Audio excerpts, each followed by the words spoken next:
And here's how to hide your all Facebook photos, videos at once, or how to change all of your photos and videos privacy to only me. Go ahead and open your Facebook and tap on your profile photo. Tap on settings. Once you are in your Facebook account settings and privacy page, here scroll down and under audience and visibility section, you have to tap on profile and tagging. And here we can see under tagging who can see post you are tagged in on your profile. So you have to tap on this drop down next to it, and here you have to select only me, and also tap on this option, and also here you have to select only me.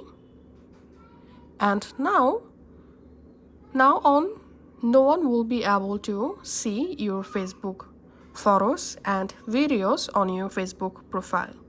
So that's how you can actually make only me for all of our Facebook photos and videos. Thanks for watching.